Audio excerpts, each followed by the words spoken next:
اگر کسی کے بال بڑے ہونا کتنے بھی خوبصورت آدمی سجا لے اور اس کے بالوں کو دیکھ کر اگر سنبل کا پودا یاد آئے، اس کے بالوں کو دیکھ کر اگر سنبل کا پودا یاد آئے، شاید آپ نے سنبل نہیں دیکھا ہوگا، یہ کسانوں کا کام ہے۔ کسان لوگ کھیتوں میں جب سنبل کا پودا اگاتے ہیں تو وہ سنبل کے پودے کے وہ باریک سے باریک جو ہلکی ہلکی سے اس کی پتیاں ہیں، جب وہ پھیلتی ہے تو ایسا لگتا ہے کہ جیسے کسی حسینہ نے اپنے بالوں کو بکھیر دیا ہے۔ اگر آپ نیٹ پر جا کے دیکھیں تو شاید ہو سکتا آپ کو یہ مل جائے۔ تو سنبل کے پودے کی طرح یا ریشم کے جو ہے وہ لٹیوں کی طرح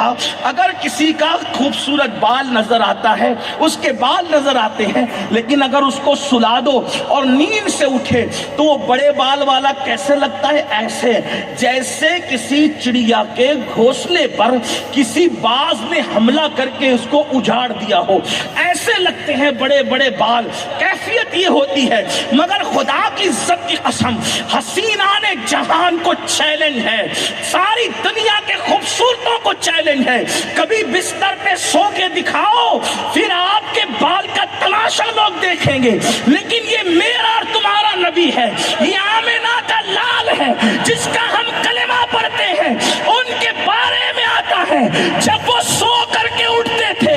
تو نیند کا اثر ان کی آنکھوں پر کبھی نہیں دیکھا گیا، بلکہ جب سو کے اٹھے تو ایسا لگا تازہ سرما کسی نے آنکھ میں لگا دیا ہو، اور چہرے کا حسن وَلَلْآخِرَةُ خَيْرٌ لَكَ مِنَ الْأُولَىٰ کے تحت ایک نئی زندگی پا گیا ہو، ایک نئے جوبن پہ آ گیا ہو، اور زلفیں کبھی نہیں بکھری، نہ نیند میں بکھری، نہ بدر و احد کے ہنگامے میں بکھری، اللہ اکبر، نہ خندق میں جھکتے وقت بکھری۔ میں نے سوچا یا اللہ تیرے محبوب کی زلفیں آخر نہ ہنگامے میں بکھرتی ہے نہ نیند کی کروٹوں میں بکھرتی ہے، تو میرے دل نے کہا او نادان، کسی کی زلفیں ماں سنوارتی ہے، کسی کی زلفیں باپ سنوارتا ہے، کسی کی زلفیں بھائی بہن سنوارتے ہیں، کسی کی زلفیں بیوی بچے سنوارتے ہیں، تو انسان سنوارتا ہے زلفیں تو وہ بکھر جاتی ہے،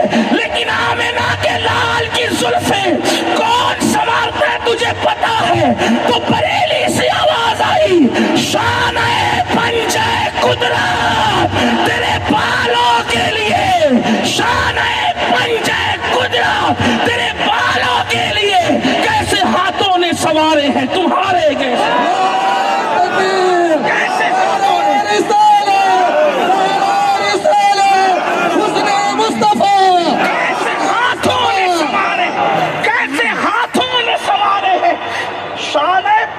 قدرت کی تشریح نہیں کر سکتا، اس لیے کہ علماء موجود ہے، جا کر پوچھنا کسی عالم سے کہ شان پنجہ قدرت کسے کہتے ہیں، شان پنجہ قدرت تیرے، کیونکہ یہ شعر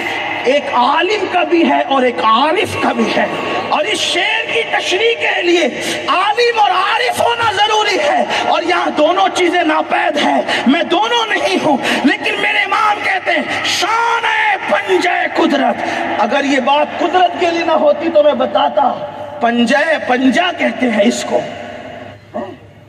قدرت کے لیے نہ، پنجہ کہتے ہیں، پانچ پنجہ پنجہ پنجہ سنے پنجہ، یہ لیکن اللہ کے لیے نہیں کہتا، اس لیے کہ ہمارے ادب الوہیت بھی ہے، ادب رسالت بھی ہے، شان ہے پنجہ قدرت، قدرت کے شان اقداس جیسا کہ اس کی شان ہے، جیسے وجہ اللہ ہے، ید اللہ ہے، اسی کے مطابق قدرت کے شان ہے، اس کی شان ایسی ہے لا مثل لہ ولا